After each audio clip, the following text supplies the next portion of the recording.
Salve María, queridos amigos.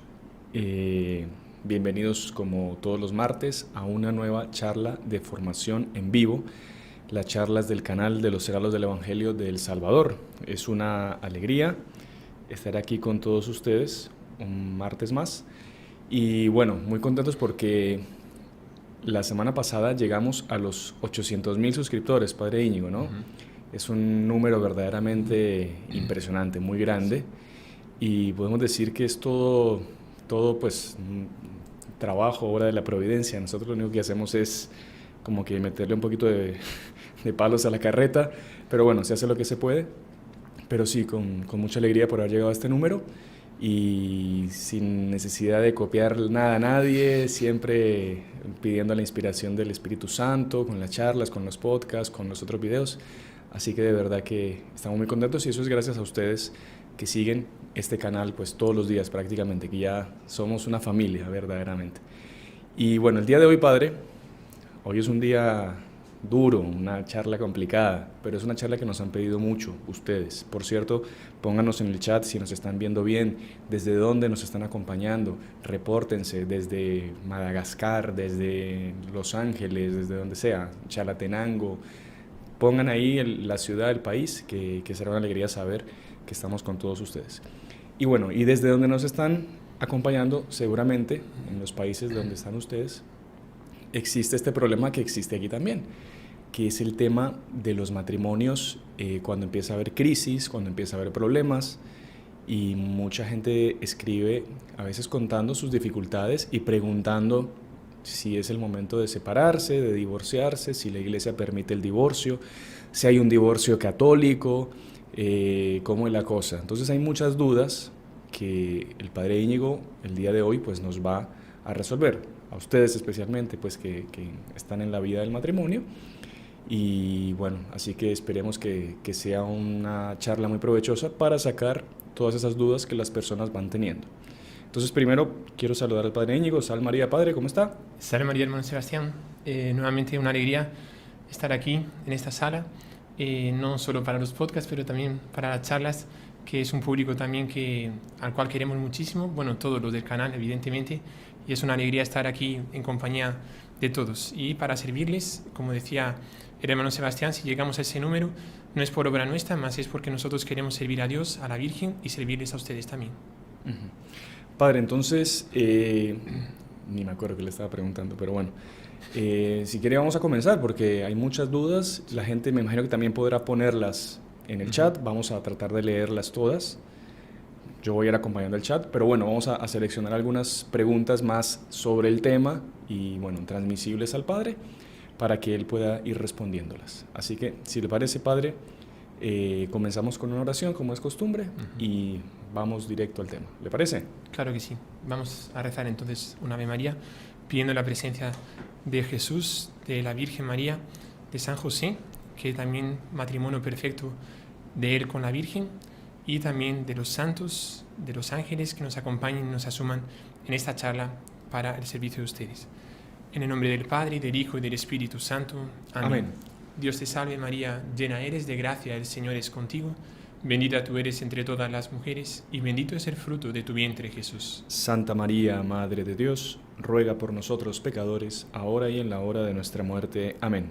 Nuestra Señora de Fátima, ruega por nosotros. Reina de las familias, ruega por nosotros. San José, ruega por nosotros. El Señor esté con ustedes. Y con tu espíritu. Y la bendición de Dios Todopoderoso, Padre, Hijo y Espíritu Santo, descienda sobre ustedes, permanezca para siempre. Amén. ¿Podemos comenzar? Dele. Sí. Bueno, este tema que vamos a hablar, realmente, como decía el hermano Sebastián, es un tema complicado, pero no por eso un tema también, por lo menos en el primer momento, un tema muy bonito, y en el segundo y tercer momento, un tema importantísimo. Importantísimo porque son muchas las personas que nos han escrito, inclusive también presencialmente han venido a hablar y han pedido, Padre o hermanos, hablen sobre este tema sobre el matrimonio, este tema sobre lo que pasa en el matrimonio, que a veces es lo peor que puede pasar, que es un adulterio, y también hablen sobre el divorcio. Si la Iglesia permite en algún caso el divorcio o una separación, hablen. Y decía una persona, porque ustedes no tienen ni idea de cuánta gente está afectada por esta, entre comillas, enfermedad de esas crisis familiares, matrimoniales, y entre ellas pues esos pecados terribles que pasan de adulterio y también la consecuencia sobre el divorcio o la separación. Entonces, yo les soy sincero, la verdad es que estaba pues no muy propenso tal vez a hacer esta charla, pero después pidiendo oraciones, pidiendo luces, yo iba a revelar aquí un cierto secreto, pero aquí nosotros somos heraldos sin secreto, no tenemos secretos, lo que nosotros tenemos se lo contamos todo a ustedes. Y una persona, después de haber colocado eso en oración, una persona presencialmente, no fue por chat ni nada, pero una persona hace poco, este fin de semana, me comentó, me dijo así, dice, Padre, yo en oración sentí que nuestro Señor Jesucristo, que Nuestra Señora me hablaba y me decía, diga a los heraldos, especialmente al Padre Íñigo, que hable sobre el matrimonio, que hable sobre los problemas matrimoniales, sobre las crisis que hay en el matrimonio. Y como que Dios y la Virgen necesitaban, entre comillas, porque Dios no necesita nada, pero ellos querían que nosotros hablásemos sobre este tema, porque para ayudarles a ustedes, a personas que tal vez estén en esta situación y tienen que proceder de la mejor forma posible como Dios quiere. ¿Qué es lo más correcto? ¿Qué es lo más perfecto? ¿Qué es lo que Dios quiere en mi vida cuando sucede una crisis familiar o un problema matrimonial o inclusive lo peor que puede pasar, que es el adulterio? Entonces, lo que yo voy a decir en este momento, yo les pido, y pido a nuestro Señor inclusive, que lo tomen como si fuese el propio Jesús nuestro Señor que lo está diciendo. Y para eso yo renuncio en este momento a mi propia voluntad, se la entrego a nuestro Señor y pido que Él hable por mí. Entonces lo que ustedes van a escuchar, entiendan que es como si el propio Jesús les estuviese hablando y dándoles los consejos que tienen que oír, tienen que escuchar para solucionar esos problemas. Puede ser pues que en mi dificultad y en mi miseria también alguna cosa que yo diga puede ser que no esté enteramente correcta. Ahí pues ya les pido perdón de antemano, porque el tema del matrimonio es un tema difícil. Saben que cuando se estudia en el seminario sobre el matrimonio, en algunos lugares hay como que 2 libros hablando de los sacramentos. Están divididos, los 7 sacramentos están divididos en 2 libros de estudio. En uno hay 6 sacramentos y en otro hay solo uno. Imagínense, en los 6 sacramentos son todos los sacramentos que no es el matrimonio. Y el otro, que es el mismo tamaño o hasta mayor, es el matrimonio. O sea, hay un montón de casuísticas, un montón de problemas, de dificultades con relación a las separaciones, con relación a si un matrimonio fue nulo, la nulidad, en fin, un montón de cosas que son muy difíciles. Inclusive hay especializaciones sobre el matrimonio. Entonces lo que vamos aquí a hablar, para no salirnos de ningún momento de la doctrina, va a ser pura doctrina de la Iglesia Católica. Ustedes van a escuchar y a leer conmigo aquí, todos juntos, vamos a leer el Catecismo de la Iglesia, lo que nos habla sobre este problema del adulterio y del divorcio. Pido que compartamos pantalla en este momento y veamos esta miniatura, que es la miniatura que hemos escogido para justamente esta charla. Vemos aquí que hay 3 palabras: matrimonio con exclamación, adulterio con puntos suspensivos y divorcio con interrogación. Vemos una foto aquí a la izquierda, 2 personas que acaban de contraer matrimonio, están contentísimas, miren la sonrisa que ellos tienen. Y al contrario, arriba a la derecha, ven que hay 2 que no están tan contentos. Los primeros estaban comenzando su matrimonio, era el día de la boda. Y después ya han pasado años y años y ya surgieron los problemas. Matrimonio, adulterio y divorcio es el tema de nuestra charla. Vamos a pasar la pantalla. Vemos aquí una foto y después el título está escrito La belleza del matrimonio. ¿Por qué hemos colocado esta foto aquí? Una foto linda en la cual 2 están casándose, están en el día de las nupcias, en el día de la boda, junto a una cruz grande de nuestro Señor, una cruz grande, y también junto a ángeles que están ahí, ángeles de imágenes, y después también un acólito, el propio sacerdote que está presente. ¿Por qué hemos colocado una cruz tan grande en esta foto? Leamos. Dice así: el matrimonio simboliza la unión de Cristo con su iglesia y de la iglesia con Cristo. Aquí leemos un trecho de la Sagrada Escritura de San Pablo. Dice así: vosotros, los maridos, amad a vuestras mujeres, como Cristo amó a la iglesia y se entregó por ella para santificarla. Los maridos deben amar a sus mujeres como a su propio cuerpo. El que ama a su mujer, a sí mismo se ama, y nadie aborrece jamás su propia carne, sino que la alimenta y la abriga como Cristo a la iglesia, porque somos miembros de su cuerpo. Va a continuar un poco más la carta de San Pablo aquí, pero vamos a explicar un poco esto. San Pablo está diciendo aquí la doctrina de la iglesia sobre el matrimonio. Dice así, dice que el marido es como si fuese un símbolo de Cristo, y la esposa es un símbolo de la iglesia. Y así como Cristo dio su vida por la iglesia, ¿cómo? Muriendo en una cruz. Aquí lo tenemos en esta foto. Cristo amó a la iglesia. ¿Quién es la iglesia? Somos todos nosotros. Todos nosotros hasta el fin del mundo. Cristo nos ama de tal manera que estuvo dispuesto, y lo hace también cada día en el altar, a dar su vida por nosotros. Lo renueva constantemente todos los días. Y la iglesia también ama tanto a Cristo que da su vida por Él. Son los mártires que por no traicionar esa alianza que hicieron con Jesús, esas bodas místicas que hicieron con Jesús, ellos están dispuestos a la muerte, como Jesús dio su vida también por nosotros. Y no solo los mártires, también todos nosotros, que en nuestro día a día ofrecemos los sacrificios. ¿Por qué? Porque queremos vivir para Cristo y morir para Cristo, como en otro momento dice San Pablo aquí. Y un marido debe amar a su mujer cuando realmente ha contraído matrimonio, que es el caso de la inmensa mayoría. Un marido debe amar a su mujer hasta la muerte. Un marido debe amar a su mujer en todos los momentos de la vida. Lo decimos, o lo dicen ustedes, nosotros no. Lo dicen ustedes en el momento del matrimonio. Prometen ser fieles en la alegría y en la tristeza, en la salud y en la enfermedad, en la prosperidad y en la pobreza, en todos los momentos. Imagínense ustedes un matrimonio en el cual de repente comienza la fórmula en el momento de la boda y la persona, el novio, dice así: fulana de tal, María de los Dolores, prometo serte fiel, solo en la alegría y no en la tristeza, solo en la prosperidad y no en la pobreza, solo en la salud y no en la enfermedad. Eso no sería un matrimonio. Eso no sería un matrimonio. El matrimonio verdadero es en el cual es aquel que la persona está dispuesta a ser fiel en todos los momentos. Cuando todo sale mal, ahí tiene que ser fiel también. ¿Por qué? Porque Cristo es fiel. Lo dice también en otro momento, en la Sagrada Escritura, San Pablo. Dice, por más que nosotros traicionemos a Cristo, Jesús continúa fiel. Y así debe ser esa unión del esposo con la esposa. Por eso es tan bello el matrimonio, porque representa nada más y nada menos que esa alianza de Cristo con su iglesia. Continuamos leyendo aquí. Por esto, aquí cita San Pablo la frase del Génesis, y también que nuestro Señor Jesucristo cita en otros momentos.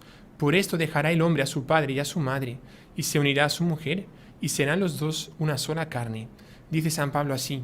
Es en la carta de los Efesios, capítulo 5, 22, 33. Después lo pueden conferir si quieren. Hay más texto. Aquí he colocado solo estos versículos. Dice así: gran misterio es este, pero yo lo aplico a Cristo y a la iglesia. Por lo demás, ame cada una a su mujer y ámela como a sí mismo, y la mujer reverencie a su marido. El matrimonio, dice aquí San Pablo, y lo dice también nuestro Señor, lo dice Dios desde el Génesis. Hay gente que dice, no, es que la doctrina del matrimonio tiene que cambiar. ¿Cómo que tiene que cambiar?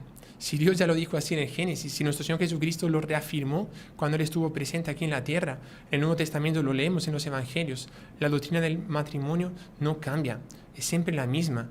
Y dice aquí, el marido se unirá a su mujer y serán una sola carne. Y como dice San Pablo en el slide anterior que hemos leído, así como yo, a mi carne, yo no le hago nada, yo no cojo mi dedo me lo amputo, me lo corto. Algunas personas hacen eso porque tienen problemas psicológicos y cogen las uñas y comienzan a arañarse toda, cogen un cuchillo, comienzan a marcarse. Eso no es de una persona equilibrada. Está afectada la pobre por algún problema emocional, psicológico o inclusive a veces demoníaco también, que el demonio está encima para hacerse un mal. Pero una persona coherente, lógica, no se hace mal a sí mismo. Una persona no va, coge una sierra y se amputa un brazo. ¿Por qué? Porque quiere a su cuerpo. Yo amo mi cuerpo, el cuerpo que Dios me dio. Pues dice San Pablo, así como uno ama su cuerpo. También las personas que son llamadas al matrimonio, están casadas, tienen que amar a su propio cuerpo, porque su esposa ahora es su cuerpo, son una sola carne. Algunos dicen, se puede separar, después vamos a hablar sobre eso. Puede haber un divorcio real. Vamos a tratar con calma más para después, pero ya adelanto eso. Una vez que se unieron, si realmente esa unión fue verdadera, si se casaron con todos los trámites, la persona estaba preparada, sabía lo que era un matrimonio, realmente se preparó para eso. Es como si seguramente ustedes toman café con leche. Coja café y coja leche. Están separados. Café es medio negro, medio marrón, la leche es blanca. Son completamente diferentes, café y leche. A partir del momento que usted los junta, intente separarlos. No se pueden separar el café y la leche. Antes estaban separados, eran otras cosas. Eran dos cosas diferentes. Una vez que se juntaron, no se separan más. Así también, un hombre y una mujer que se juntan y se casan en el matrimonio, se juntan de tal manera que no se pueden separar. Es como si usted dice, voy a separar el café de la leche. Es que no se puede. Están unidos en Cristo. Vamos entonces nuevamente a ver, continuamos el tercer slide, la belleza del matrimonio, y vemos aquí una foto de un hombre. ¿Quién es este hombre? Es un santo sacerdote llamado San Maximiliano María Kolbe, que por cierto tuvimos su fiesta hace poco, el 14 de agosto. Leemos aquí San Maximiliano María Kolbe. ¿Cuál fue la historia? Podemos leer la segunda línea aquí. Él murió por salvar un hombre que tenía esposa e hijos. No coloqué la tercera todavía, ¿vale? No sé si ya la he colocado. Vale, la tercera es sorpresa. Creo que la tercera o la cuarta, pero en fin, ya lo digo aquí. ¿Cómo murió San Maximiliano María Kolbe? Él, que era un sacerdote franciscano que fundó inclusive la milicia de la Inmaculada, que hizo una obra prodigiosa por la Santa Iglesia, fue a Japón, difundió el Evangelio en rapidísimo tiempo a través de periódicos, de revistas que él tenía, fundó una ciudad que era la ciudad de la Inmaculada, pero en la época, después cuando volvió de Japón, los nazistas lo llevaron prisionero al famoso campo de concentración de Auschwitz, y en cuanto estaba prisionero estaba con otros. Y había una norma en el campo de concentración que los nazistas ya habían avisado. Dijeron, mire, si una persona se fuga aquí, nosotros matamos a 10, entonces no se fuguen porque va a ser peor. Y era la norma, cierto día uno se fuga, lo reconocen que se ha fugado, huyó, y dijeron entonces todos aquí, señores, reúnanse aquí, vamos a matar a 10. Y lo que hacían era 1, 2, 3, 4, 5, 6, 7, 8, 9, 10. Ahí se los sacaban, después 1, 2, 3, 4, 5, 6, 7, 8, 9, 10. Los sacaban. Y en cierto momento, San Maximiliano María Kolbe estaba en la fila, comenzaron a contar, y el 10, él vio que no le tocaba a él. Pero cuando estaba llegando el 10, ahí apuntó el 10 a un señor que estaba cerca, a su lado, o relativamente cerca. Y el señor, cuando vio que iba a morir, él gritó desconsolado diciendo así, no, yo no, por favor, yo tengo esposa, tengo hijos, a mí no. Y en ese momento se alzó la voz de San Maximiliano María Kolbe. Dijo así, yo cambio por él, yo muero en su lugar. Y los nazistas le dijeron, ¿pero por qué? ¿Usted está loco? Dice, no, porque él tiene esposa, él tiene hijos. Y yo no tengo esposa, no tengo hijos. Yo prefiero morir por él. Dar la vida por los desconocidos, dar la vida también por un amigo en Cristo. No me acuerdo bien si era cristiano o no, pero aún así era una persona que seguramente podría conocer a Cristo, caso no fuese cristiano todavía. Lo llevaron para el campo de concentración, los dejaron morir de hambre a los 10, solo él que no se moría porque era tan penitente, tan asceta consigo mismo, que no moría, a tal punto que tenían que vaciar la sala para nuevos prisioneros, condenados a muerte, y lo tuvieron que matar con una inyección de veneno de cianuro, y ahí murió. Pues bien, ustedes preguntarán, ¿por qué estoy contando yo esta historia de San Maximiliano María Kolbe? ¿Será que no tuve tiempo de preparar esta charla y estamos hablando aquí para llenar un poco el tiempo? No, porque inclusive el tiempo creo que se nos va a quedar justo nuevamente, como la charla anterior. Yo cuento esta historia porque... ¿Puede pasar la próxima frase, por favor? Coloco así, un sacerdote santo muere por una familia y tú vas a dejar que se destruya la tuya. Ese sacerdote murió por una familia que tenía esposa e hijos. Él que no tenía familia, pero era consagrado a Dios, valía mucho más. Entre tanto, él dio la vida por una familia. Y usted que tiene en sus manos más que nadie su familia, usted va a permitir que el demonio le destroce su familia, que haya una ruptura, que haya una separación, que haya un divorcio. Usted se lo va a permitir a Dios. Todo lo que tenga que hacer para salvar a su familia, salvar su matrimonio y sus hijos, hágalo. Porque este santo aquí demostró que vale la pena. Es la representación de Cristo con la iglesia. Guardemos esto. Continuamos. Aquí tenemos una foto nuevamente de un crucifijo con unas alianzas. Las alianzas, más o menos como cuando están una cadena, como la cadena que usamos nosotros, que son dos eslabones, eso no se rompe. Así también dos alianzas representan que no se rompen. Cuando están juntas, están unas clavadas en la otra, no se rompen. ¿Por qué? Porque están selladas con la sangre de nuestro Señor. Leemos ahora el catecismo y decía antes que tomen lo que yo digo como si fuese un mensaje de nuestro Señor para ustedes. La iglesia es la voz de Cristo. Y aquí lo que voy a leer es la voz de la iglesia, por tanto la voz de Cristo, y es el mensaje que Dios quiere transmitirles. Catecismo de la Iglesia Católica, número 2364, 2364. Leemos así. Usted va a ir pasando siempre que yo voy leyendo, ¿no? Perfecto. El matrimonio constituye una íntima comunidad de vida y amor conyugal, fundada por el Creador y provista de leyes propias. Esta comunidad se establece con la alianza del matrimonio, es decir, con un consentimiento personal e irrevocable. Cuando ustedes se casaron, los que están casados, fueron ustedes que dijeron sí. No fueron sus parientes, sus papás, su mamá que lo obligaron. Si lo obligaron, es una causa de nulidad. Ahí no sería un matrimonio. Pero ustedes dijeron sí ante el altar, juraron, y es irrevocable. Una vez que lo dijeron, es hasta la muerte. Dice así el próximo párrafo. Los dos, marido y mujer, se dan definitiva y totalmente el uno al otro. Ya no son dos, ahora forman una sola carne. La alianza contraída libremente por los esposos les impone la obligación de mantenerla una e indisoluble.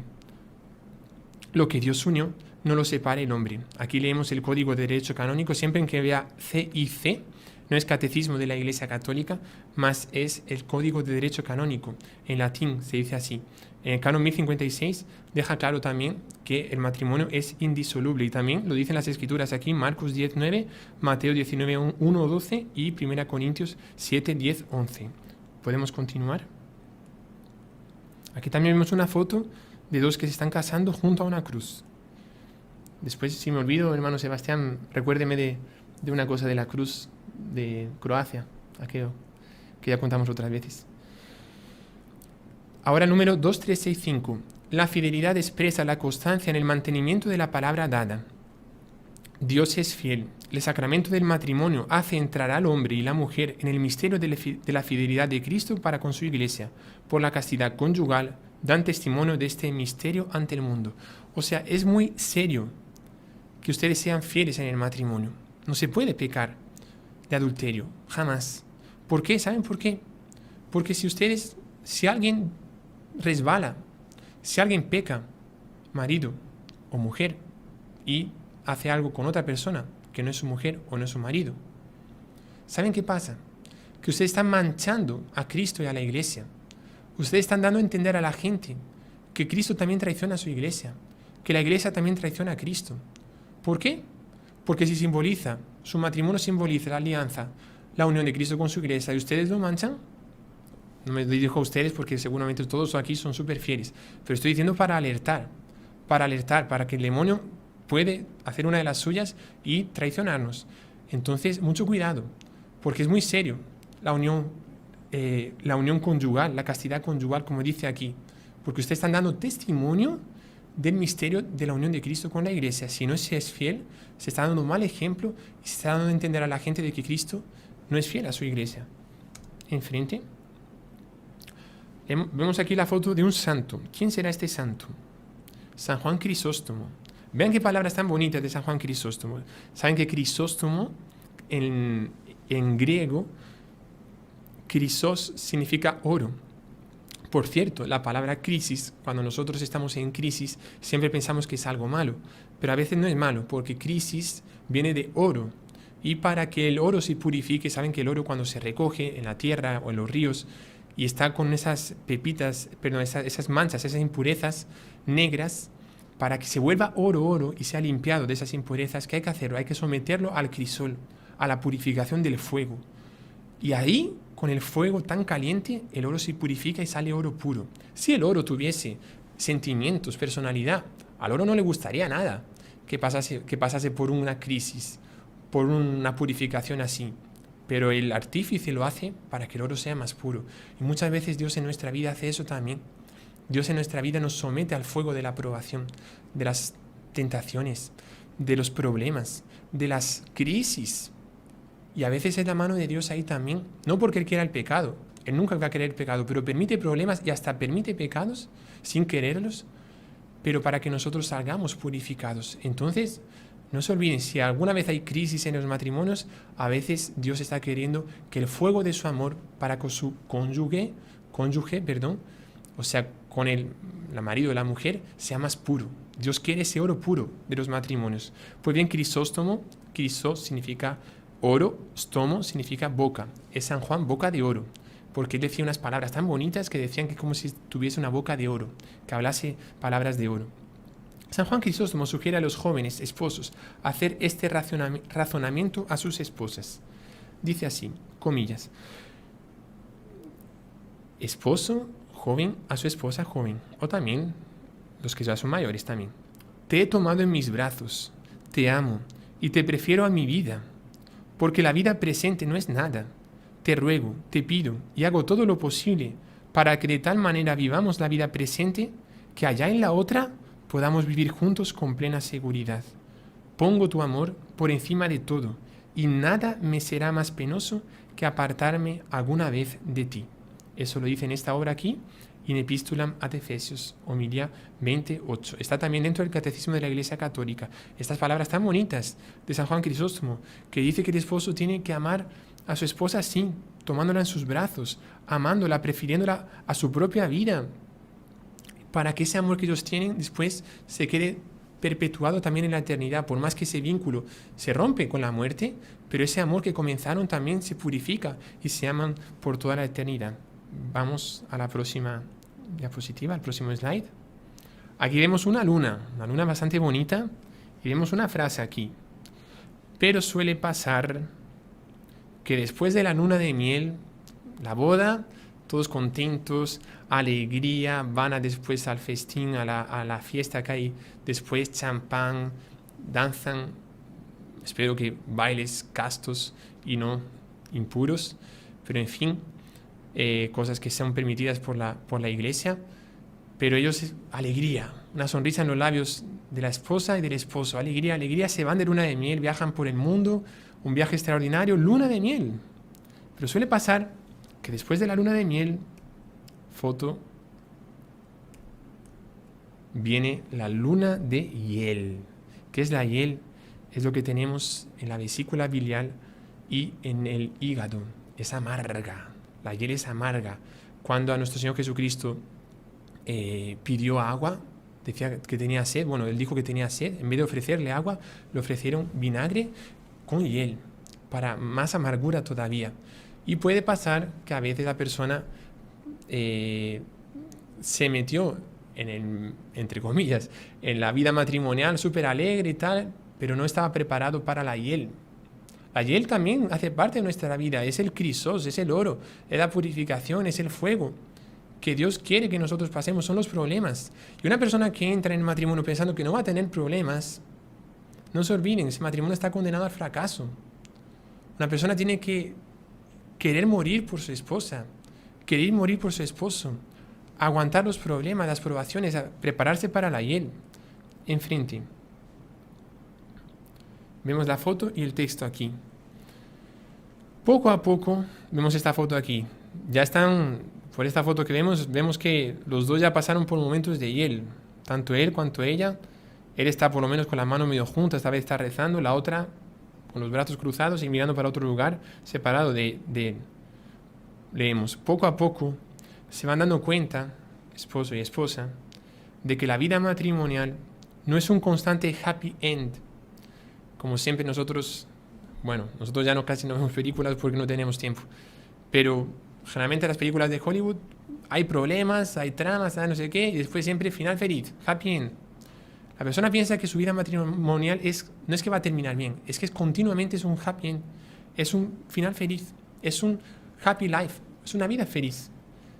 Pero exige, la vida matrimonial en realidad exige una continua renuncia de sí mismo en favor del cónyuge y amarlo o amarla como Cristo amó a su iglesia y como la iglesia ama a Cristo. Por tanto, en la vida matrimonial, como en la vida de cualquier persona, solo los niños que todavía tienen una infancia como que sin problemas, pero siempre va a haber un problema.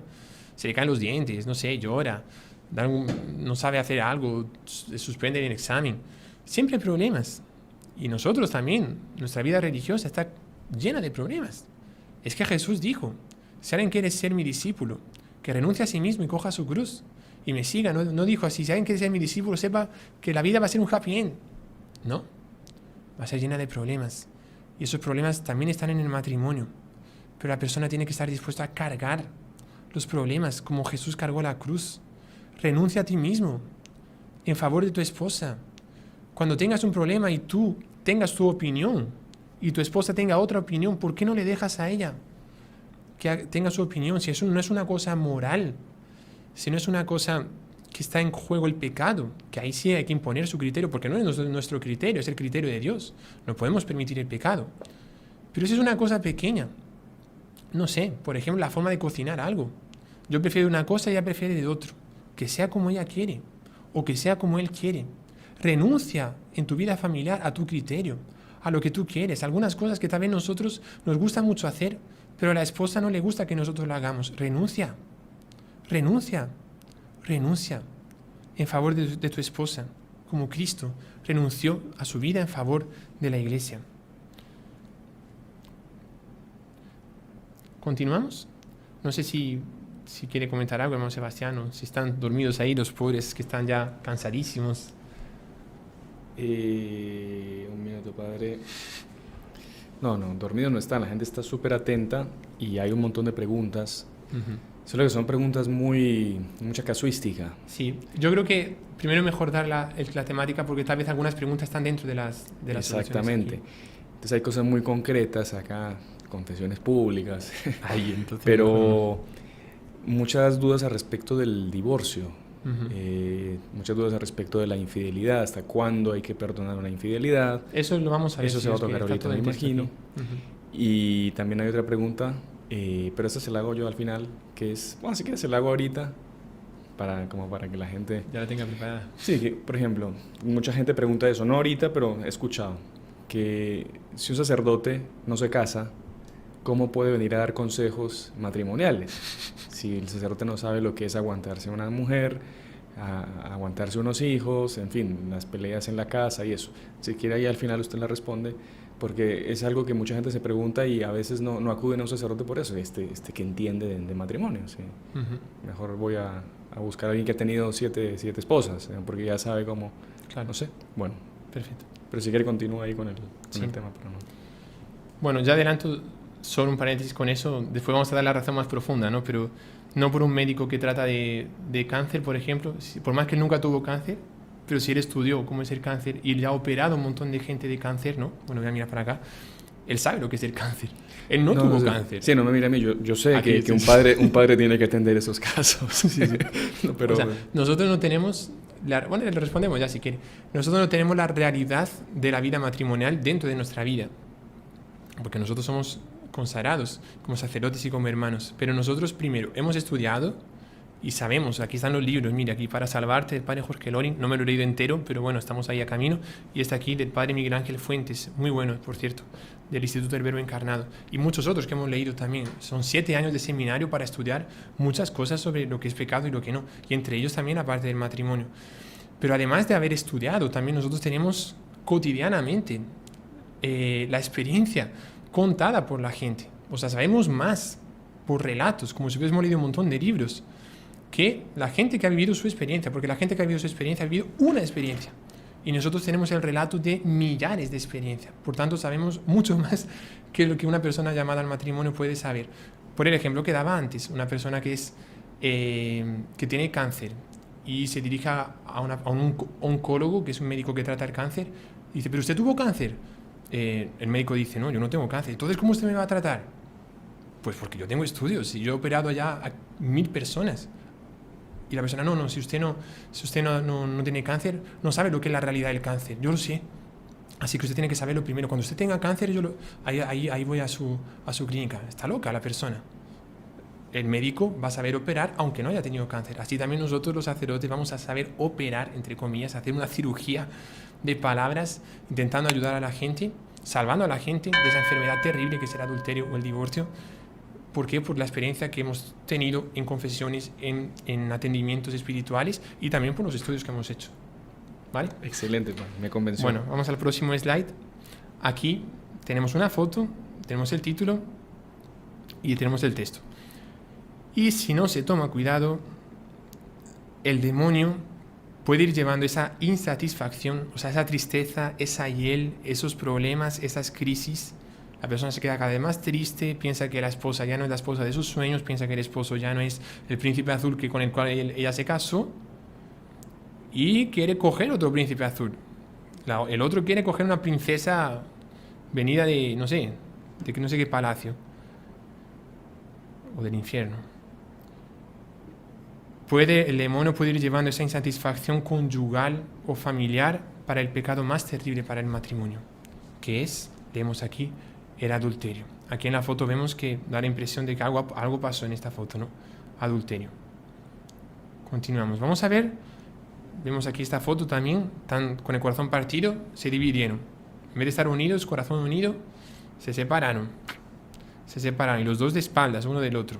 ¿Por qué? Porque aquí en el caso es una foto ilustrativa, pero digamos que los dos hicieron mal, los dos pecaron. Aquí en esta charla, yo no solo quiero hablar sobre el adulterio en cuanto al problema, yo quiero también ayudar a las personas que están en crisis por algún problema, que incluso están pensando en la separación. A veces puede haber pasado un adulterio, ¿vale?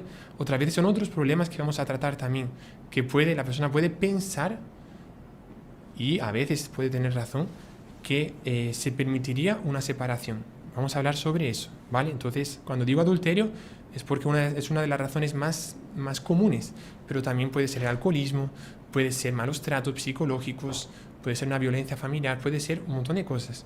Entonces también hay esos problemas. Vamos a ver lo que va a decir aquí la Iglesia sobre el adulterio. Catecismo, aquí es la voz de la Iglesia, voz de Cristo, 2380. Esta palabra designa la infidelidad conyugal. Aquí vamos a dar los términos como son. No nos gusta hacer eso, pero bueno, aquí hay que hablarlo. Texto. Cuando un hombre y una mujer, de los cuales al menos uno está casado, establecen una relación sexual, aunque ocasional, cometen un adulterio. O sea, existe el adulterio ocasional, una vez pasó, menos grave, ya es grave, gravísimo, pero existe la persona que está en relación durante 6 meses, 1 año y más. Ahí es un adulterio permanente, mucho más grave. Leemos. Cristo condena incluso el deseo de adulterio. Conferimos Mateo 5, 27, 28. Es cuando nuestro Señor Jesucristo dice así. Dice, cuando un hombre desea a una mujer en su corazón, ya cometió adulterio con ella. Claro que no conlleva tantas problemáticas porque se quedó dentro del corazón. Es diferente si pasó lo que pasó. Pero aún así en adulterio hay que confesarlo. Hay personas que solo se confiesan de hechos. No. Si la persona miró con mala intención a una mujer y si la persona estaba casada y aunque no estuviese casada, solo se puede mirar con una intención sexual propiamente a la propia esposa por los actos conyugales. Pero fuera de eso siempre va a ser pecado. El sexto mandamiento y el Nuevo Testamento prohíben absolutamente el adulterio. Conferimos Mateo 5:32, 19:6, Marcos 10:11, 1 Corintios 6:9-10. Esto aquí es todo catecismo y la Biblia, las Sagradas Escrituras, por tanto, palabra de Dios pura y simplemente. Los profetas denuncian su gravedad. Ven en el adulterio la imagen del pecado de idolatría, Oseas, Jeremías, en 2 momentos, 2 trechos. Recordemos también que inclusive ese momento en el cual nuestro Señor Jesucristo le presentan a él esa mujer cogida en flagrante adulterio y le llevan, y la pena establecida en la época por Moisés, por el propio Dios, que era en el Antiguo Testamento, hoy en día pues entre comillas gracias a Dios no es así, porque nuestro Señor Jesucristo también vino a traer la misericordia y el perdón, como demostró en ese momento, pero la pena era apedrear a la persona, tan grave que era un adulterio, era gravísimo. Después, evidentemente, eso con la ley de hoy en día, y no es el caso, evidentemente, jamás. Más vemos la gravedad de la cosa, ¿no? Y Jesús dijo, aquel que esté libre de pecado, que tire la primera piedra. Todo el mundo se fue, se quedó solo él y ella. Y Jesús le dijo, ¿nadie te condenó? Nadie, Señor, respondió ella. Entonces yo tampoco te condeno. Puedes irte, pero no vuelvas a pecar. Porque había hecho una cosa muy grave. Jesús lo perdona todo. En la confesión Jesús perdona cualquier cosa, cualquier adulterio, cualquier cosa. Pero la condición es que no se vuelva a hacer, que no se vuelva a pecar. Continuamos. Vamos a ver las razones por qué el adulterio es malo. Primero, el adulterio es una injusticia. Segundo, el que lo comete falta a sus compromisos. Claro, lo juró ante el altar. Y además es un pecado contra Dios por haber jurado delante de Él que iría a ser fiel y no lo fue. Tercero, lesiona el signo de la alianza, que es el vínculo matrimonial. Cuarto, quebranta el derecho del otro cónyuge y atenta contra la institución del matrimonio, violando el contrato que le da origen. Quinto, claro, porque ese cuarto aquí es que la persona que fue inocente, o sea, pongamos un marido que traicionó a su mujer, adulterio, la esposa quedó destrozada, está completamente destrozada, y lo contrario también. Quinto, compromete el bien de la generación humana y de los hijos, que necesitan la unión estable de los padres. Esto aquí, no me acuerdo si después lo vamos a tratar, pero es muy importante, porque si la persona supiese, cuando el demonio le tenta de adulterio, la persona supiese el mal que va a hacer a su esposa o a su esposo, y sobre todo a los hijos, si eso se descubre, los hijos quedan con tanto trauma, con tantos problemas. No va a dar tiempo a decirlo, pero el padre Loring tiene un montón de artículos, o sea, cuando habla sobre eso, diciendo, no me acuerdo, no tengo los datos aquí, pero decía que en una revista que era de delincuencia de menores, el 95% de los delincuentes, 95% de los delincuentes eran por causa de papás separados, por causa de que no tenían papá y mamá juntos. Y eso les destroza. ¿Y saben por qué les destroza? Porque el papá representa a Dios en la familia y la mamá representa a Nuestra Señora. Y si se separa, es como si, para ellos, como si Dios y la Virgen, como si el cielo estuviese dividido. Y ellos no entienden. Y no van a entender el papel de Dios como nosotros lo entendemos. No van a entender el papel de Nuestra Señora como nosotros lo entendemos. Entonces, mucho cuidado con eso. Claro que después la gracia no va a faltar.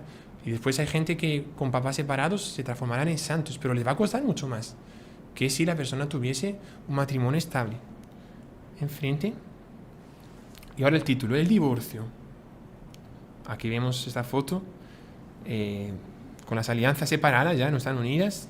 El bolígrafo ahí para firmar y los dos con cara de pocos amigos, ¿no? Están los dos peleados entre ellos. Leemos. El Señor Jesús insiste en la intención original del Creador, que sería un matrimonio indisoluble, aquí las citas que ya hemos citado, y deroga la tolerancia que se había introducido en la ley antigua. Aquí, antes de leer el próximo párrafo, rápidamente decimos que se acuerdan en ese episodio en el cual los judíos, los fariseos le dicen, ¿y entonces por qué Moisés permitió el divorcio? Nuestro Señor dice, Moisés permitió el divorcio por causa de la dureza de vuestros corazones, pero ya desde el principio no era así. Dios los creó hombre y mujer. Lo que Dios unió, que el hombre no lo separe. Nada puede separar el vínculo indisoluble, y eso es revelación divina. Eso nadie, ni siquiera un obispo, nada puede separar el vínculo matrimonial. Y es lo que leemos aquí en el próximo párrafo. Entre bautizados, y esto lo dice el Código de Derecho Canónico, Canon 1141, el matrimonio rato significa realizado, y consumado significa que realmente se unieron los dos carnalmente, o sea, hubo los actos conyugales, por lo menos uno. El matrimonio rato y consumado no puede ser disuelto por ningún poder humano, ni por ninguna causa fuera de la muerte, o sea, nada. No hay papa, no hay nada. Nada puede disolver el vínculo matrimonial, absolutamente nada. Después sería motivo de otra charla, tal vez lo mencionamos, pero existen los casos de nulidad matrimonial, que ahí, si la persona está con algún problema, pregunta a la iglesia y estudie su caso. Tal vez hay algún problema matrimonial de nulidad, pero si el matrimonio fue verdadero, nada se puede disolver. No hay divorcio posible. Divorcio para Dios. Después vamos a ver lo que es el divorcio civil. Vemos esta foto nuevamente y el texto. El divorcio es una ofensa grave a la ley natural. La gravedad del divorcio. Pretende, por tanto el divorcio es un pecado.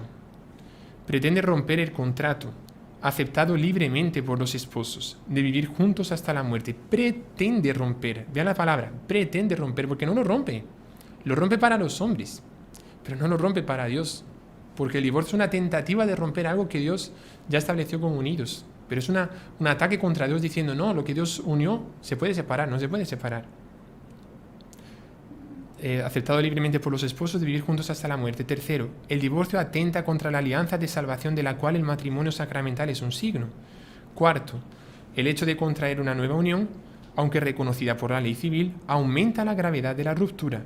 El cónyuge casado de nuevo se halla entonces en situación de adulterio público y permanente. Aquí está diciendo, ya es grave hacer un divorcio y para la persona decir, vamos a explicarlo todo con calma, que puede ser que haya personas divorciadas por algunos casos. Pero a rigor una persona que quiere contraer nuevas nupcias y casarse con otra persona y se divorcia comete un pecado grave. Y más grave todavía si realmente se casa con otra persona que no va a ser por la iglesia, va a ser por lo civil. ¿Por qué? Porque públicamente está en adulterio delante de todo el mundo. Es diferente de los casos de nulidad, que yo conozco personas excelentes que ya están nuevamente con otra esposa. ¿Por qué? Porque la iglesia declaró que su matrimonio anterior fue nulo. Aquí estamos hablando de matrimonios que realmente sucedieron. Leemos. Aquí la foto también, los dos están medio peleando y el notario está ahí atento a la pelea entre ellos. La separación de los esposos con permanencia del vínculo matrimonial puede ser legítima, y aquí entramos en el punto. La separación de los esposos con permanencia del vínculo, o sea, el vínculo permanece, puede ser legítima. Legítima significa permitida en ciertos casos previstos por el derecho canónico. En los cánones 1151, 1155. Después vamos a hablar sobre eso también. Dice así: si el divorcio civil representa la única manera posible de asegurar ciertos derechos legítimos, el cuidado de los hijos o la defensa del patrimonio puede ser tolerado sin constituir una falta moral. Esto aquí lo vamos a explicar con más calma también en algunos slides después, no falta mucho. Pero está diciendo aquí, vale, resumiendo, dos personas se casaron a los 18 años, 20 años, 25 años, 30 años, cuando sea. Los dos estaban en luna de miel, súper contentos. Pensaban que iba a ser todo un happy end, una maravilla extraordinaria, una happy life, una vida feliz, feliz, feliz, feliz. Comienza la hiel, comienzan los problemas. Esos problemas llevan o a un adulterio o otro adulterio. Volvemos al título de nuestra miniatura, de la charla. Exclamación: matrimonio, fenomenal, extraordinario, qué lindo, bello. Problema, adulterio u otros problemas. Pasó lo que no tenía que pasar, pasó. Consecuencia, ¿es permitido el divorcio? Aquí vamos a ver la separación. Cuidado no confundir divorcio con separación, ¿vale? La separación, que es diferente del divorcio, o sea, no es nada escrito. La separación. Después vamos a ver que hay algún caso que todavía podría ser permitido el divorcio civil, ¿vale? Vamos a ver después. Pero la separación de los esposos con permanencia del vínculo, o sea, continúan unidos en Dios, pero a veces es necesario separarlos. Puede ser permitida en ciertos casos.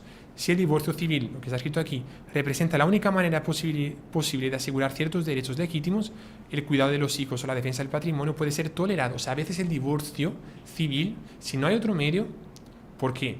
Porque, por ejemplo, el esposo es alcohólico. Siempre que llega a casa comienza a dar una paliza a la esposa y a los hijos. Pues entonces hay que separarlos.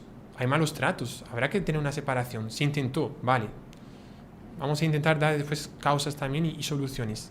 Pero una situación insostenible, que hay que llamar a la policía constantemente, no se puede más vivir juntos. Se van a separar en casas separadas. Si el hombre va a querer reclamar un montón de cosas y el divorcio es la única manera de realmente establecer la defensa de sus derechos y de sus hijos, el divorcio no sería pecado. Ahí en este caso, en causas extraordinarias. Continuamos. Número 2385, Catecismo. Aquí vemos los dos papás peleados y vemos esa niña aquí sufriendo, llorando. ¿Por qué? El divorcio adquiere también su carácter inmoral.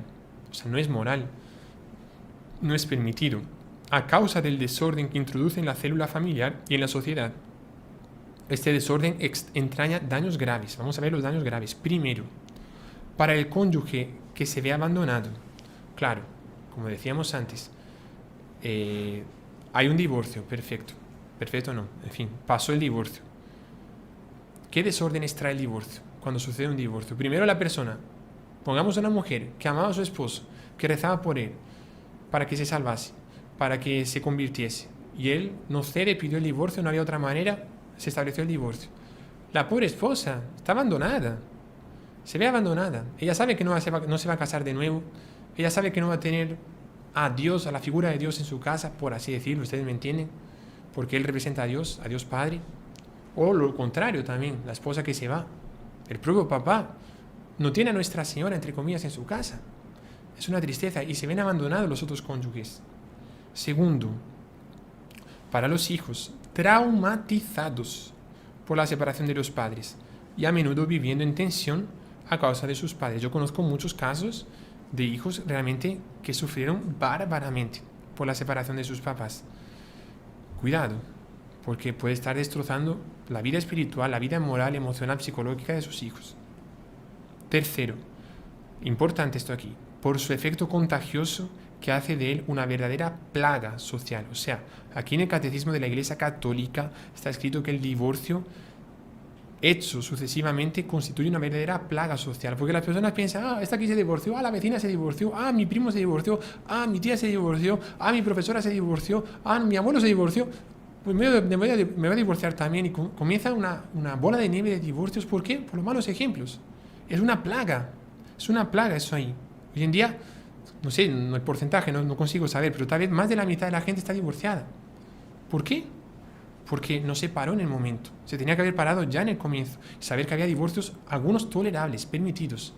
Tolerables, o sea, porque no había otra forma. Pero no es que la persona pueda hacer lo que quiera. No se puede. Tiene que luchar por su matrimonio. Aquí vemos la foto, vemos que el hombre está más decidido a firmar y la mujer, la pobre, está como que diciendo, ¿por qué haces esto, no? Puede ocurrir, leemos, que uno de los cónyuges sea la víctima inocente del divorcio dictado en conformidad con la ley civil. Entonces no contradice el precepto moral. O sea, lo que decíamos antes, si la mujer o el esposo, ellos no querían divorciarse, pero el otro como que le obligó por causa de los bienes y tal, pues ella no pecó, no comete pecado.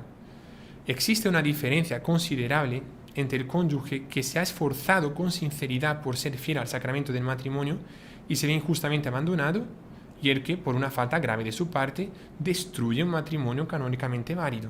O sea, hay dos casos. Uno, la persona hizo lo posible, pero ahí, pues, el tiempo, los pecados, la situación insostenible hicieron que se destruyese esa familia. Se separaron o se divorciaron. Vale, existen los casos de personas que realmente provocaron eso y quisieron divorciarse para estar, que la mayoría de los casos son esos.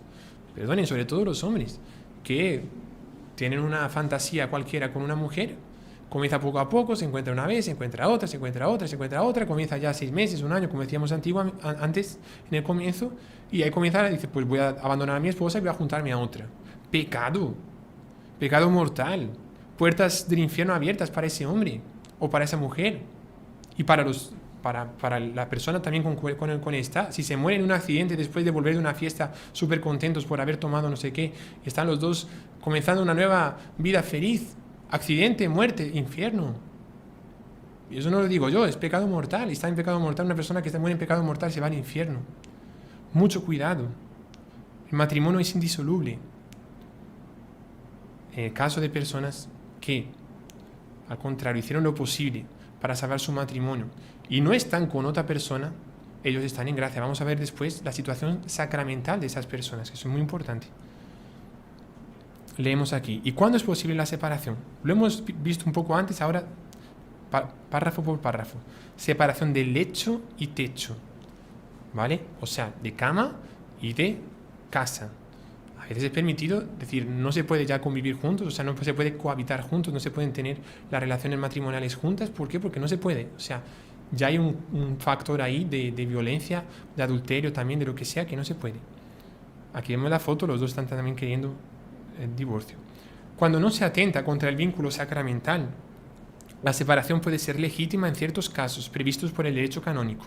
Así, por ejemplo, el caso de adulterio, a menos que el cónyuge inocente hubiese consentido en el adulterio del otro cónyuge, o él mismo también hubiese adulterado. Entonces, sí, es un tema delicado, pero hay que decirlo.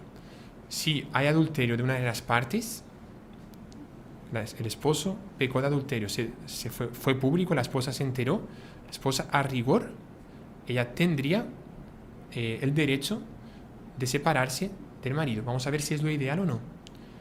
Excepciones, está escrito aquí. Si ella colabora, o sea, ella consintió, el marido le decía, oye, que me voy a esto aquí, y tú ya lo sabes. Ella estaba consintiendo, ahí ella no tiene derecho. Si ella misma también hubiese pecado de adulterio, aunque no lo hubiese dicho al marido, tampoco tendría derecho de separarse. Tercero, de todos modos, aquí está, se recomienda que, guiados por la caridad cristiana, se perdone al culpable y no se interrumpa la vida común. Lo vamos a decir todo en la conclusión, pero lo más importante, o sea, lo mejor no es la separación. Por un adulterio, no es la separación. Hay veces que las personas vienen a hablar también conmigo pidiendo dirección espiritual porque sucedió adulterio. Y yo digo, espere, estamos en la misma situación de las Sagradas Escrituras. O sea, su mujer, vale, cometió adulterio, su esposo, su marido cometió adulterio. Él está arrepentido. Sí, padre, está súper arrepentido. ¿Y usted qué va a hacer? No, yo lo voy a sacar de casa. Jesús hizo eso. Jesús hizo eso cuando la mujer adúltera la vinieron a apedrear. Jesús no le dijo nada. Jesús la perdonó. Jesús le dijo, mujer, nadie te condena. Pues ve y no vuelvas a pecar. Tu marido no quiere pecar más, no quiere, dice que ama a mi familia, que me ama, que ama a mis hijos, que el demonio lo engañó, que no sabía lo que hacía, que estaba ciego. Pues entonces continúa. Perdona. Padre, pero ya pasó 3 veces. Y dice San Pedro, Señor, ¿hasta cuántas veces debo perdonar? Hasta 7 veces. Dice nuestro Señor, no te digo hasta 7 veces, hasta 70 veces 7. O sea, 490, o sea, la plenitud de plenitudes siempre. Y mismo que su marido continuamente pecase, pero él continuamente se arrepintiese y usted lo viese en la confesión, una y otra vez, y arrepentido y llorando, usted lo debería perdonar. Uy, falta pregunta. Ya terminamos, ¿no? No, una pregunta sobre lo que está hablando. Una cosa es que varias personas han repetido lo mismo, entonces por eso aprovecho y la meto ahorita. Una cosa es eso, la persona peca 1, 2, 3 veces, se arrepiente, pide perdón, nunca más. Claro, porque cuando uno se confiesa igual es lo mismo, uno promete que nunca más va a caer, pero puede ser que vuelva a caer. Una cosa es eso, otra cosa es una persona que ya tiene dos matrimonios, por así decirlo. O sea, el tipo tiene su matrimonio, está casado y ya prácticamente que tiene... Yo he visto también, conozco un par de casos lamentables, que el tipo tiene otro matrimonio, entre comillas, estable y casi que los quiere como si fuese su matrimonio verdadero. Ahí, ¿cómo es la cosa? Hay que perdonar también y que como si no hubiera pasado nada. No, ahí no. Vea, es justamente el principio de la confesión. O sea, cuando una persona se confiesa, ¿qué es necesario? Son 3 cosas. Sinceridad, decir todo, no esconder nada. Segundo, estar arrepentido. Tercero, propósito de enmienda, o sea, prometer no hacerlo más. El caso que hablábamos antes, la persona reincidió, fue muchas veces, fue 15 veces que pecó de adulterio, pero en todas ellas se confesaba y la esposa decía, te voy a llevar a misa y después voy a hablar con el padre y me va a pedir autorización así para ver si realmente vamos a hablar juntos, para ver si estás arrepentido, y los dos están súper arrepentidos, pero él en su carne falla de nuevo. Eso es un caso. Otro caso es lo que el hermano Sebastián está diciendo aquí, que la persona no se arrepiente de su pecado, vive con 2 mujeres, una que le sustenta a la familia y a los hijos y comenzó una nueva vida, que es medio público ya también, o medio oculto, no sé. Pero en el caso de que una persona no quiera volver atrás, o sea, no está arrepentido de su vida de adúltera, ahí yo creo que sería obligación moral, inclusive de la mujer, de separarse de la familia, inclusive si es necesario, haciendo el divorcio civil, como hemos visto, una causa necesaria, para mantener los bienes y los hijos también, y decirle, esposo, chao, o sea, me voy, o tú te vas, porque así no podemos, o sea, esto usted está burlándose del sacramento, literalmente. Entonces yo no puedo traer aquí en mi casa una persona adúltera públicamente que no pide perdón y nada. Está manchando mi casa. Ahí es diferente. ¿Está bien, hermano? Sí, perfecto. Sí. El próximo slide. Ya falta poco, creo. Sí, unos 2 o 3 me parece. Es también causa de legítima separación el que uno de los cónyuges, entonces primera causa de separación, y también en algún momento divorcio civil si es necesario para lo de los hijos y los bienes. Es también causa de legítima separación el que uno de los cónyuges ponga en grave peligro espiritual o corporal al otro cónyuge o a los hijos, o haga demasiado grave la vida común. Aquí puede ser que haya un texto descrita porque lo hice en los últimos momentos aquí. Pero estamos diciendo así, lo mismo que decíamos del alcoholismo, de los malos tratos, violencia psicológica, verbal o física. Cuando hay un grave peligro espiritual, o por ejemplo, el hombre se volvió protestante y quiere exigir que todos sus hijos sean protestantes. La esposa, grave peligro espiritual. Si lo intenta y el otro lo fuerza, habrá que separarse. Grave peligro espiritual o corporal. Ahí entramos en lo de los malos tratos, sea físicos o morales, psicológicos o por palabras, verbales. También cuando llega un momento que no se sostiene más, el marido toda la noche vuelve alcoholizado, le pega una paliza a la mujer y a los hijos, una vez, otra vez, no se sostiene, pues entonces es permitida la separación. Pero vamos a verlo después, la esposa sabe que esa separación o hasta el divorcio inclusive no significa un abrir de puertas a una nueva relación, ¿no? La persona va a vivir separada, ella va a vivir con sus hijos ahí separada sabiendo que no va a tener otro esposo. Dios lo permitió así, ofrézcalo, pero otra relación porque salió mal la primera no es permitido, a no ser, repitiendo, que haya un caso de nulidad matrimonial. Segundo aquí, de todos modos, el cónyuge inocente puede admitir de nuevo al otro a la vida conyugal y es de alabar que así lo haga. O sea, aquí entramos en un punto importante. Me acuerdo cuando hablamos sobre la medalla de San Benito, de un caso con la medalla de San Benito que la mujer tenía a su esposo siempre alcoholizado, y eso era antiguamente, en el año 1600. Y la esposa, ya pensando qué podía hacer, colocó la medalla de San Benito en un vaso de agua, después la sacó para que después su esposo la tomase a ver qué pasaba. Y el esposo llegó alcoholizado, tomó esa agua, la bajó así, se le bajó el alcohol, nunca más tomó alcohol, se le paró. Entonces la mujer tiene que hacer lo posible para pedir el milagro, no decir, mi esposo está alcoholizado, yo me voy. Intente salvarlo, intente ayudarlo, vea si un padre puede ir a bendecir la casa, vea si él va a misa, si él se confiesa, rece por él. Así como Santa Mónica rezaba por su hijo, San Agustín, que era un desastre, pero rezaba y no lo abandonaba. Así una verdadera esposa tiene que hacerlo así, también rezar para intentar solucionar. Y si ve que se soluciona, pues admitirlo nuevamente a la vida conyugal, a la vida familiar. Continuamos. El divorcio civil, cuando representa la única manera posible de asegurar ciertos derechos legítimos, como el cuidado de los hijos o la defensa moral del patrimonio, puede ser tolerado sin constituir falta moral. Esto aquí ya lo habíamos visto de otra forma. Catecismo también.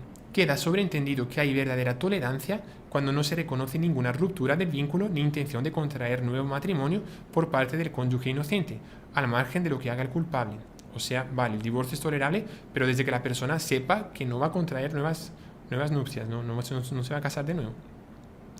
El divorcio civil que se realiza considerando que hay disolución del vínculo o con la intención de contraer nuevo matrimonio, o sea, la persona que se divorcia, sí, mi matrimonio fue un desastre, mi esposo me pegaba, tal, pues entonces seguro que Dios no quiere eso, yo me voy a casar con otra persona y vamos a ser felices.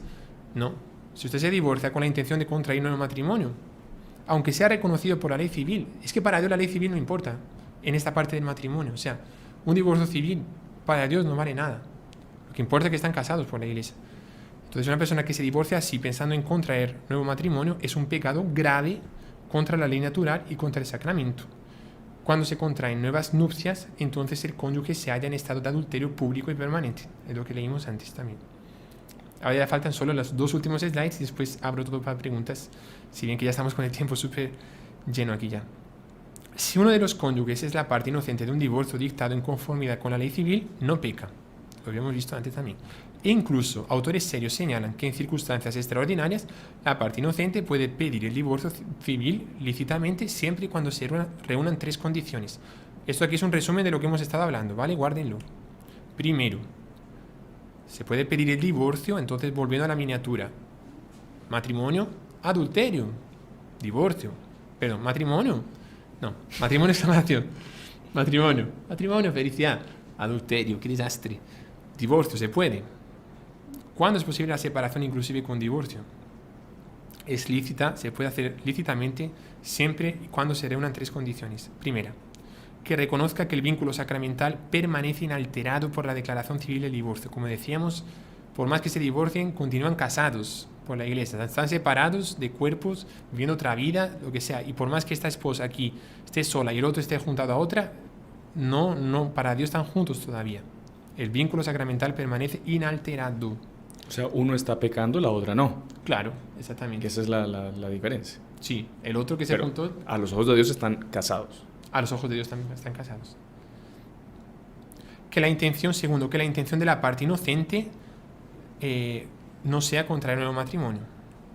Tercero, que haya una razón gravísima, extrínseca y extraordinaria, por ejemplo, que no haya otro medio de defender los bienes propios o los de los hijos, o para exigir legalmente que la parte culpable de la separación cumpla con la manutención de los hijos, ¿vale? Esa es la causa gravísima, ¿vale? Porque si es adulterio solo y tal, pues eso es solo separarse, no hace falta divorcio. Pero si está la cuestión de los hijos y de los bienes, ya hemos dicho varias veces, ahí sí se puede divorciar. Y aquí es la solución para las personas, como decía el hermano Sebastián, las personas que están separadas, viven solas, pasó, hubo divorcio o lo que sea, o no divorcio, ¿qué hacer con los sacramentos? Que pregunta mucho la gente. Yo estoy divorciada, pero no tengo a nadie. ¿Puedo comulgar o no puedo comulgar si estoy divorciada? La cuestión no es tanto estar divorciada o separada, más si está con otra persona o no. Eso es el punto. En cuanto a las personas separadas que viven solas, debe tenerse en cuenta que si han sido inocentes de su separación, por ejemplo, cuando han sido abandonados por el cónyuge o expulsadas injustamente del hogar, nada impide que se acerquen a los sacramentos y que lleven una vida plena dentro de la iglesia, pues esta situación no es fruto de su pecado personal. Es una persona que está separada, pero no tuvo culpa. El hombre la sacó de casa, o ella tuvo que salirse porque no había situación, era inocente y no había otro remedio. Tranquila, no fue un pecado de su parte. Vaya a comulgar, confiese si quiere mencionarlo en confesión y hablar con el padre, pero puede comulgar tranquila. Sin embargo, algunos de ellos piensan erróneamente que no pueden acercarse a comulgar por el simple hecho de vivir separados. Eso yo lo he visto y lo he escuchado muchas veces. Gente que está solo divorciada, pero sin vivir con nadie y no se acerca. ¿Y por qué? Porque pensaba que no. Sí se puede. Si está solo divorciada y no está con otra persona y no tuvo culpa, tranquila o tranquilo. Estamos colocando aquí la culpa a los hombres, pero muchas veces lo contrario también, ¿no? Y la parte culpable, supuesto que no iba juntado o casado civilmente con otra persona, y aquí está el punto, también puede volver a acercarse a los sacramentos siempre y cuando se haya arrepentido de su pecado y haya intentado, dentro de sus posibilidades, volver a reunir su familia y restablecer la vida conyugal, aunque esto no haya tenido éxito. O sea, el marido tuvo la culpa, se separaron, vale, después recibió una gracia, entró en una iglesia, se arrepintió. Si se confesó, pidió perdón, está arrepentido y además intentó solucionar, dijo, esposa, quiere que volvamos porque lo que hice está un fatal, está libre, tú también, yo también, podemos volver. La esposa dice, no, ya ahora, francamente, ya, chao, me voy. Él lo intentó restablecer la vida conyugal, no tuvo éxito. Si él pidió perdón, se confesó, puede comulgar. Si está separado y no está nuevamente con otra esposa, ¿no? Y aquí termina. ¿No? Sí, termina. Vale, entonces... Padre, la última parte fue como una especie de maratón de... Pero bueno, hay muchísimas preguntas. Sobre todo, primero muchas gracias a la gente que ha donado en el chat, que se ha hecho miembro. Gracias por el apoyo. Eso primero. Hay muchísimas preguntas. Como le decía, hay mucha casuística y mucha gente queriendo que se haga una segunda parte. Uh-huh. Sobre todo, ¿por qué? Porque la parte de la nulidad, cuando es nulo un matrimonio, no está claro para la gente. Claro. Hay mucha gente que pregunta, por ejemplo, si en mi matrimonio mi esposo me fue infiel y yo no fui infiel, yo me mantuve, ¿mi matrimonio es nulo? No, es una pregunta que se hace la gente porque, claro, la persona pobre, pues, pobre no. Hizo lo que tenía que hacer, se mantuvo fiel, el esposo metió la pata, qué sé yo, pero ella piensa que ese matrimonio es nulo porque hay una infidelidad. O gente que pregunta, nosotros nos casamos pero nunca nos amamos, sino que fue por un interés. Ahí hay nulidad, puede haber un proceso de nulidad que se puede abrir. Uh-huh. Entonces yo creo que sería muy interesante porque la mayoría de las dudas van en esa línea. De la nulidad, ¿no? Claro, de la nulidad. Cuando la persona puede empezar o procurar que se abra un proceso de nulidad de su matrimonio. Que nulidad quiere decir que no existió el vínculo matrimonial delante de Dios, porque había unos motivos, unas causas, como usted dice, en el libro gigante que hay ahí, que explican por qué no hubo matrimonio. Entonces, eso por un lado. Si usted, yo no sé usted viaja ¿cuándo? Yo viajo el 4. ¿Viaja pronto? Sí, pero puedo dar pero daría la próxima semana, como para hacer una segunda parte, ¿no? Sí, la hago, sí. Eso por un lado. Entonces ya comprometido aquí frente a cámaras. Pero yo vengo desde que todo el mundo esté también presente. Mire la cámara, padre, me comprometo. Yo vengo desde que todo el mundo esté también aquí conmigo. Yo me comprometo, pero ustedes también, por favor, 7:30 puntuales. Hay más de casi 1.200 personas ahorita conectadas. Vale, fenomenal. Así que bueno, eso por un lado, padre. Por otro lado, que yo le quería levantar un tema que también se ve mucho y que hay gente que pregunta. Hay ciertos matrimonios que usted ve que, bueno, el esposo sale, trabaja, el hombre, bueno, está afuera, se expone a circunstancias hoy en día de los trabajos, que, en fin, todo tipo de tentaciones, ¿no? Porque lastimosamente una mujer de malas intenciones, como hay por ahí, ve un hombre casado y es como que casi que más atractivo que un hombre soltero, porque tiene cierta estabilidad, etcétera. Entonces es un peligro.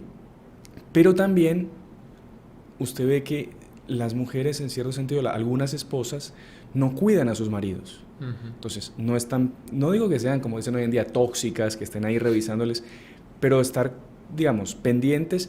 Y otra cosa que yo me acuerdo que cuando se grabó el curso matrimonial con el padre Carlos Adriano en Brasil, él decía, muchas mujeres no cuidan incluso su apariencia, su aspecto, no tratan de como que en el día a día seguir enamorando a su esposo. Y muchas veces, no sé si está aquí, estoy echándole yo aquí un cuento, pero es que me parece muy interesante que se toque ese tema, que el matrimonio, como usted decía, no es solo cuando se casan, la fiesta, sino que claro, viene un proceso hasta que la muerte los separe, en el cual tiene que haber un continuo estar volviendo a ese amor inicial, así como en la vida religiosa también, uno tiene que estar pensando en el amor inicial, en lo que lo sustenta es esa gracia inicial, en el matrimonio igual. No sé si usted puede hablar de eso un poco, padre, cómo fortalecer, cómo alimentar esas gracias primaveriles cuando se veían y se hablaban y las maripositas en el estómago y todo eso, cómo volver a revivir eso, digamos, y las mujeres y los hombres tanto, cuidar su matrimonio también, inclusive hasta en el lado, en el aspecto físico, porque muchos caen por eso. Claro, va a su trabajo, hombre o mujer, ¿no? La mujer va a su trabajo y un tipo así, peinado, con gomina, musculoso, llega a su casa, gordo, sin dientes, el tipo, o sea, no sucio, no se baña, ¿no? Entonces, claro, eso por lado y lado. Entonces, es un aspecto también, quizá el menos importante, pero importante. Ya hablé demasiado, mejor. Parece un podcast, pero padre, perdón, dele. Bueno, respondiendo tal vez primero a la segunda pregunta, que está más fresca. Usted tiene muchísima razón, porque, como decía aquí San Juan Crisóstomo, ¿no? O sea, el marido tiene que vivir para la mujer y la mujer tiene que ser el encanto de sus ojos. Hay varios momentos de la Sagrada Escritura que dicen eso también, ¿no? Y el otro día, hablando con un matrimonio, me decía una cosa muy interesante que ellos daban en conversaciones, en cursos matrimoniales. Decían que el amor entre los esposos tiene que ser exclusivo y excluyente. O sea, el amor del marido tiene que ser para la mujer. La mujer es el centro de sus atenciones, claro, primero Dios, primero el cielo, todo. Pero las otras personas, si en alguna cosa tocan a la mujer, o sea, menosprecian a la mujer, el centro de las atenciones es su esposa, y también lo contrario, de la esposa para el marido, es exclusivo y excluyente, o sea, excluye el resto de las otras, es consagrar su corazón a ella a él, y a las otras cosas nada, o sea, nada, entre mil comillas, ¿no? Claro, hay que trabajar, hay que ayudar a los otros, pero en el sentido amoroso de la palabra, cariñoso inclusive, la persona, hoy en día hay que tomar mucho cuidado porque también por redes sociales la persona va colocando un montón de cosas de su propia vida, y uno va viendo, digo uno, yo no lo veo porque no tengo redes sociales ni nada, pero vemos casos así de personas que se dejan como que por la red social, la casa, la intimidad de la casa está ya pública ahí en el celular, y el marido que está abajo en la guardia, o sea, bajo la guardia, pues ahí va a pecar, o en el trabajo en algún momento. Entonces es muy importante lo que decía nuestro fundador, tener la guardia de nuestro corazón alta, más o menos como el boxeo o un arte marcial. Yo sé que el demonio me puede dar un golpe en cualquier momento. Yo estoy en guardia, estoy así. Si yo tonteo, bajo la guardia y dice, qué mujer interesante esta aquí, ¡paf! Ahí el demonio ya me dio. Bajé la guardia, ¡paf! Mi enemigo, mi contrincante, mi adversario, que es el demonio, a través de los pecados, especialmente de la castidad, contra la castidad, pues ya me golpea. Y me va a hacer primero una mirada, una sonrisita, después un chiste de doble sentido, después una proximidad. Decía San Agustín, el amor espiritual conlleva después al amor afectuoso, el amor afectuoso al obsequioso, el obsequioso al familiar y el familiar al carnal. Comienza una conversación como si nada, después familiaridad, después ¡pam! Carnal. Y a veces lo que decía el hermano Sebastián, también es falta, o de la esposa o del esposo, de presentarse dignamente. Si uno es el tesoro para el otro, tienen que mostrarse continuamente su tesoro. ¿Sabe qué interesante? Que leyendo un libro de Santo Tomás de Aquino, ¿no? que le decía a su hermana, la vio maquillada así, y le dijo, ¿te has pintado hoy? Dice, sí, me he pintado. Dice, ¿es pecado pintarse? Dice, no, si es para tu esposo, no. Si es para agradar a tu esposo, no. Y dice, vale, porque estoy ya medio, estaba súper pálida por problemas y tal. Y ella se pintaba, claro, se pintaba de una forma súper suave, porque hoy en día cada persona que se pinta de una forma tan carnavalesca que vamos, que asusta a cualquiera. Parece un fantasma ambulante así. Pero la persona tiene que estar bella. La mujer tiene que estar bella para su marido. Y hay mujeres que para las fiestas se colocan un montón de maquillaje, cuando llega en casa o cuando no están con el marido parece, no sé, una defensa, una cosa rarísima. No la reconoce el marido. No la reconoce el marido, tanto maquillaje. Tan fea que es la pobre. O sea, hay que ver las cosas claras así. Si la persona se va a embellezar, por así decirlo, va a volverse bella, es para su marido, no es para agradar a otras personas. Y el marido también, la limpieza. Lo que hace la limpieza, sobre todo de parte de los hombres, que somos más relajados en esa parte.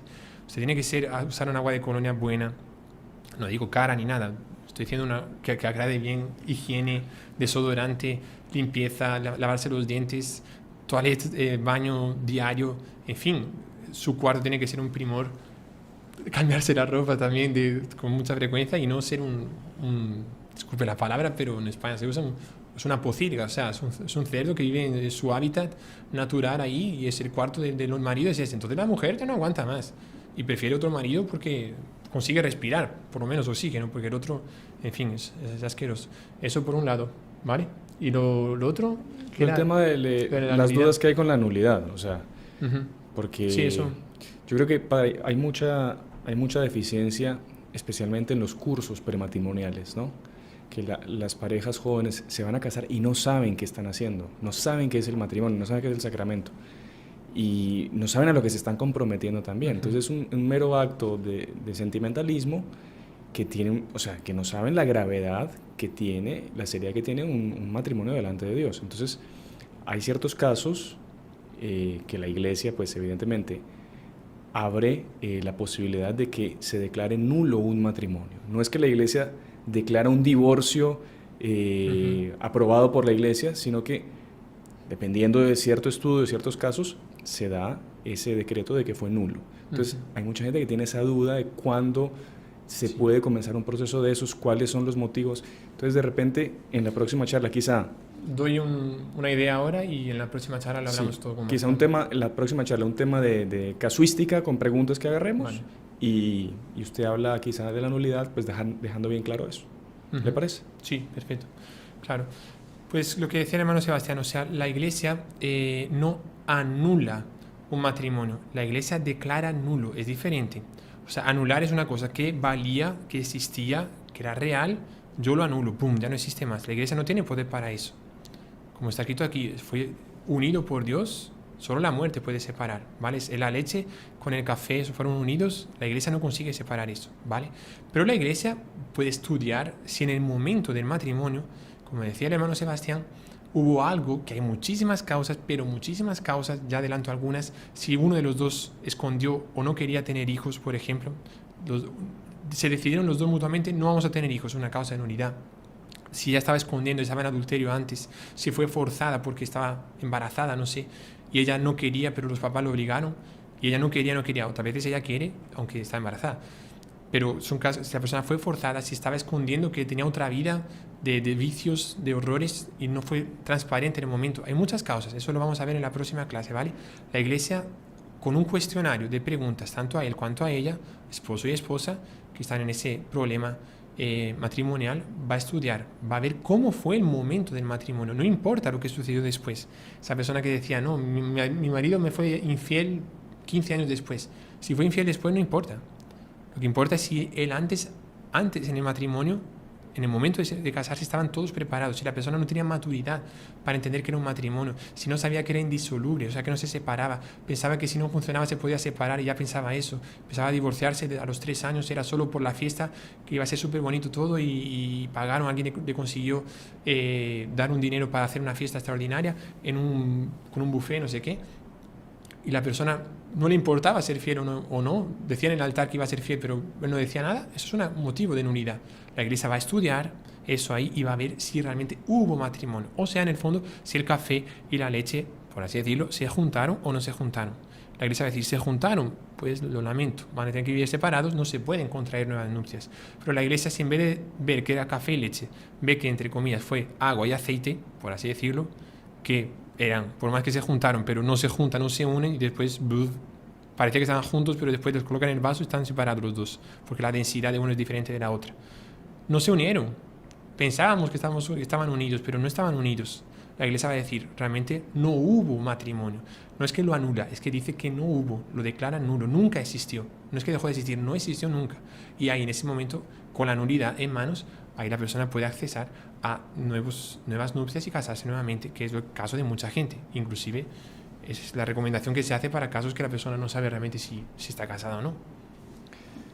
Perfecto, padre. Yo creo que terminamos por aquí, porque Vale. ya va a llegar una pregunta después del padre Fernando. ¿Hasta qué hora van a estar por allá? ¿A qué hora van a llegar? Esa va a ser la próxima pregunta que tocará responder. Pero, padre, muchísimas gracias por la charla. La gente está muy agradecida, muy contenta, porque va a haber una segunda parte de este tema tan importante. Y yo quería aprovechar para los avisos comerciales de la semana del canal. El jueves, como siempre, recuerden, el podcast va a ser un tema súper interesante, que son las cosas que nuestro ángel de la guarda puede hacer por nosotros y ustedes no saben, ni se dan cuenta. Así que van a aprender lo que el ángel hace por nosotros. Eso por un lado. Y el domingo, a las 9 de la noche, horario de El Salvador, de Centroamérica, creo que México está con el mismo horario también, vamos a lanzar el nuevo programa que es el Carpool, que es conversaciones muy simples entre dos hermanos en un carro, yendo a lugares interesantes para mostrarles también, para que ustedes conozcan. Y yo creo que va a ser muy, muy bueno, porque es bien entretenido y se va a aprender bastante sobre nuestra fe. Este domingo va a ser sobre el top 5 de las mayores conversiones de los santos en la Iglesia Católica. Así que no se lo pierdan, domingo 9 de la noche. Y como siempre, la mejor forma que tienen para ayudarnos es rezar por nosotros, evidentemente, pero también algo tan sencillo como es dar like, compartir el video y dejar sus comentarios. Con eso nos ayudan que ustedes no se imaginan. Así que por favor, antes de que se vayan, no se olviden de dejar su like. Y ahora pues vamos a pedirle al Padre Íñigo que nos dé la bendición para que podamos terminar esta charla como Dios manda. Claro que sí, con mucho gusto. El Señor esté con ustedes. Y con tu espíritu. Pidiendo a Dios en su nombre, por intercesión de Nuestra Señora y de San José, los perfectos esposos, que Dios derrame su bendición sobre todos ustedes, sobre todas sus familias, sobre todos los casuísticas que ustedes tengan en sus vidas, para que Dios triunfe en su matrimonio, para que si están pasando por alguna crisis, Dios la solucione, si están con problemas matrimoniales, Dios les purifique y los una cada vez más, y si están separados o con algún problema para futura nulidad, que Dios también encamine cuanto antes todo, para que cuanto antes también puedan accesar y tener la gracia de los sacramentos, la confesión y la comunión. Y la bendición de Dios Todopoderoso, Padre, Hijo y Espíritu Santo, descienda sobre ustedes y permanezca para siempre. Amén. Salve María. Salve María. Y si le gustó el video, no se olvide de inscribirse en el canal, dejar su like y activar las notificaciones en la campanita para no perderse ningún video del canal. Comente y comparta con sus amigos y familiares.